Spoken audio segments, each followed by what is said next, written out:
तर सलमान खानच्या घरावर झालेल्या गोळीबार प्रकरणामध्ये एक नवा ट्विस्ट आलाय। सलमानच्या घरावर झालेल्या हल्ल्याचा कट अमेरिकेत रचण्यात आला अशी माहिती समोर येते। विशेष म्हणजे गेल्या महिनाभरापासून या हल्ल्याची तयारी सुरू होती।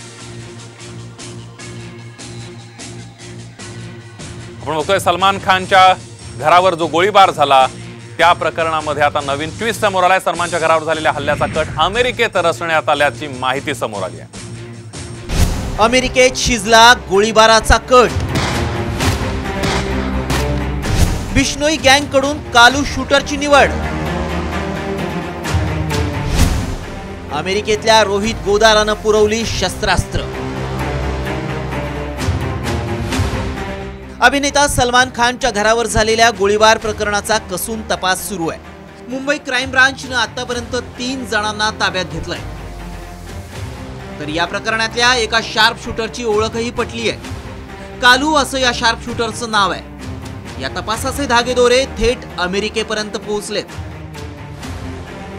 सूत्रांच्या माहितीनुसार सलमानच्या घरावरील हल्ल्याचा कट अमेरिकेत रचण्यात आला। व्हर्च्युअल नंबरनुसार शूटर्सना आदेश दिले गेले। रोहित गोदारा नावाच्या व्यक्तीनं शूटर्सना शस्त्र पुरवली। गोल्डी ब्लारनं सलमानला धमकी दिली त्यावेळीही रोहित गोदाराचं नाव पुढे आलं होतं। राजस्थानमधील हाय प्रोफाईल राजू ठेठ हत्याकांड, सुखदेव सिंग गोगामडी हत्याकांड या प्रकरणातही याच रोहित गोदारानं शस्त्र पुरवली होती। प्रत्येक हल्ल्यासाठी बिश्नोई गँग एक टोळी तयार ठेवते। ही टोळी शूटर्सना शस्त्र पुरवण्यापासून हवी ती मदत करते।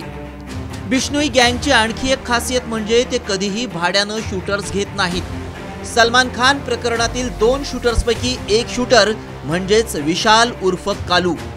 रोहतकमध्ये याच कालूनं रोहित गोदाराच्या सांगण्यावरून एक बुकी आणि स्क्रॅप डीलर सचिनची निरघृणपणे हत्या केली होती। याच कारणामुळे सलमानच्या घरावरील हल्ल्यासाठी कालूचीच निवड करण्यात आली होती। सलमानच्या घरावर गोळीबार झाल्यानंतर देशभरातील तपास यंत्रणा कामाला लागल्या आहेत। आता महाराष्ट्र, दिल्ली, राजस्थान, हरियाणा आणि पंजाब पोलीस या शूटर्सचा कसून शोध घेत आहेत। ब्युरो रिपोर्ट, साम टीव्ही।